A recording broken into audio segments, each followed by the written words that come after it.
Good evening. You're watching AWANI Tonight with me, Saraya Mia. Johor's weekend days off will revert to Saturday and Sunday from January 1st next year. Johor Regent Tunku Ismail Sultan Ibrahim made the announcement after receiving consent from the Yang di-Pertuan Agong Sultan Ibrahim and considering the views of the Johor Islamic Religious Council. The region urged the private sector, state government and other related parties to provide sufficient time and space for Muslim workers to perform their Friday prayers accordingly. He added that he had instructed both Johor Menteri Besar Dato' Onn Hafiz Ghazi and the Johor Mufti to further discuss and study every aspect of the matter. Since January 2014, the state has observed Friday and Saturday as its official weekend. Onn Hafiz said the shift in weekend days off will impact around 2.5 million people statewide, including 587,343 students. He also said aligning the weekend would reduce scheduling conflicts between the government and private sectors, as well as allow families to spend more time together. Malaysia is ready to take over the ASEAN chairmanship and lead with unity, inclusiveness and cooperation.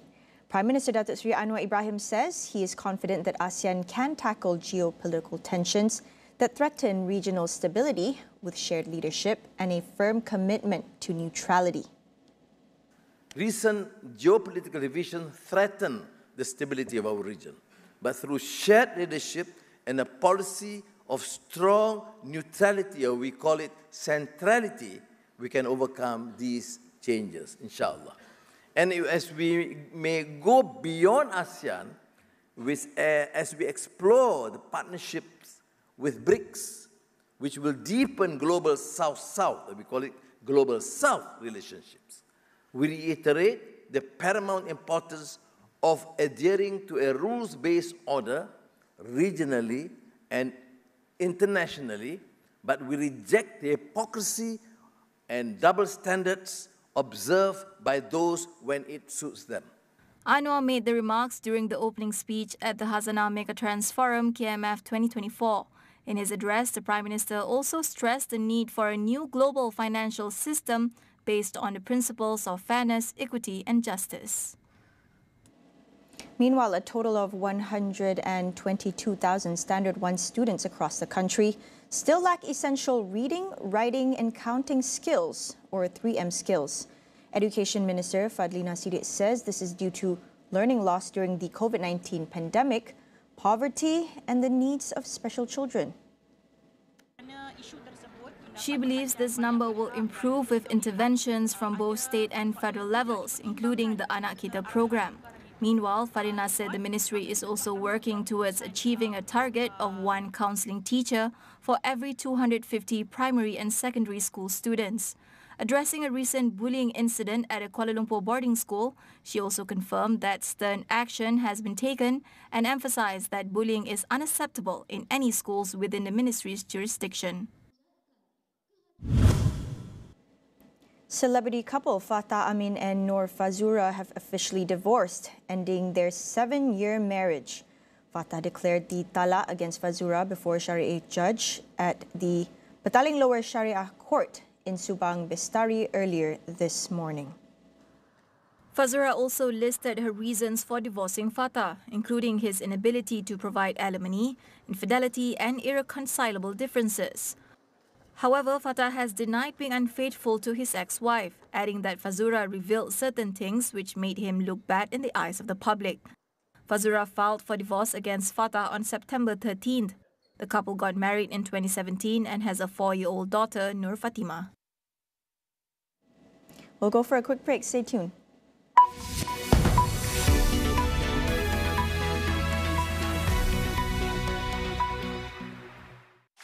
Rambut gugur lagi?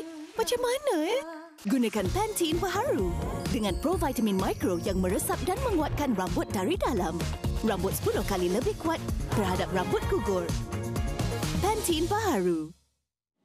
Penstreaman ataupun muat turun kandungan haram seperti penggunaan kotak TV Android adalah aktiviti yang sangat berisiko dan boleh mendedahkan anda kepada malware, virus, ransom dan juga penipuan seperti scam dan juga judi atas talian. Elakkan daripada stream atau download haram. Ingat, layan ori, jangan curi.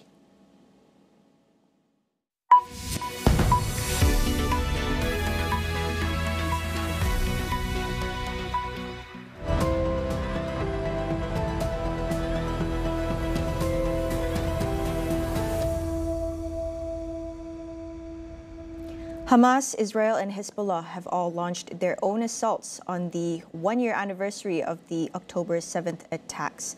Large explosions rocked Beirut as Israeli forces continue to pound the Lebanese capital. Lebanon's health ministry said an Israeli strike has killed 10 firefighters near the border. 10 people were also injured by rockets fired by Hezbollah into northern Israel. Meanwhile, Hamas fired a barrage of rockets at Israeli capital of Tel Aviv, while memorial services were held to mark the October 7th attacks. Over in Gaza, Israel's attacks have killed nearly 42,000 people, over half of them women and children, and wounded more than 96,000 since October 7th last year.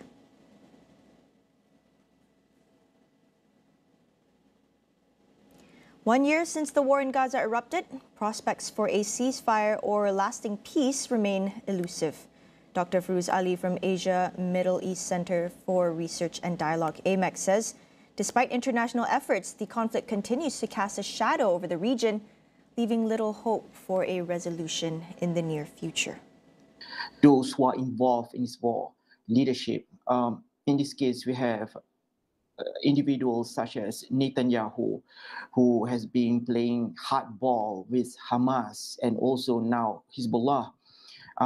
Bear in mind, Netanyahu is an individual not only against negotiating with Hamas, but he historically has proven to be one of the main person who torpedoed the Oslo Agreement by saying that Oslo Agreement essentially is non-existent at this point, is dysfunctional, etc. So we have a recalcitrant leader from Israel, Netanyahu, whilst at the same time we have a rather complex Hamas leader that is Yahya Sinwar himself.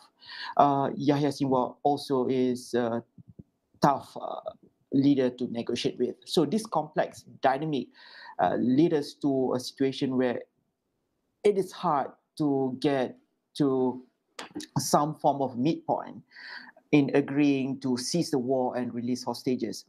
He also weighed in on the role of the U.S. in encouraging peace dialogue. United States, especially under the Biden agreement, Biden administration has been rather reactive in their overall approach in trying to pressure Israel towards a constructive behavior in the region. I find this rather ironic because I believe that the United States does have a leverage on Israel. And historically, this is also proven back in 1982. It was Ronald Reagan that gave a call to Menachem Begin to ask him to stop the massacre in Sabra Shatila. What lies behind Israel's Benjamin Netanyahu's strategy in Gaza and southern Lebanon? Asia Middle East Center for Research and Dialogue, AMEC's Dr. Firuz Ali shares his thoughts. Netanyahu's plan can be reduced into two. Number one, as you have just mentioned, it is for his own political survival. Remember that Netanyahu and his wife, Sarah Netanyahu, is facing 3 major corruption charges inside Israel since 2020. And one way of avoiding to be charged is to ensure the continuity of his premiership. Now, in any democratic country, in order to have such condition, you need to ensure that your cabinet and your coalition is robust and it's not fragile. And I mean, one way that Netanyahu did that was through having, again, Bezalel Smotrich and Itamar Ben-Gvir in the whole mix of his cabinet. And these people have been using that, that fact as a way of pressuring Netanyahu and also threatening him to go ahead with military plans in Gaza and also in southern Lebanon. And the idea is if Netanyahu don't fall in line, they will pull out of the government. He added that Israel's broader strategy to weaken Iran and Hezbollah is likely a political advantage for Netanyahu. Remember that Iran has been Israel's sworn enemy since 1979, since the time where Ayatollah Khamenei took over the power in Iran from the Shah of Iran. And ever since then, Iran has projected a serious threat to Israel. Israel has actually looked into different ways to destabilize Iran domestically, internationally, and for most part up to this juncture, it seems none of it tend to be successful. I would argue that the current climate provides Israel with a strategic opportunity to get rid of Iran once for all. And one way is to drag United States into the whole mess and let this Iran and also United States, including Israel, to get into a war and potentially eradicating Iran once for all. In other news, Singapore's former Transport Minister S. Iswaran has surrendered himself to the state courts to begin his 12-month jail term. This follows his conviction last week after pleading guilty to 5 criminal charges.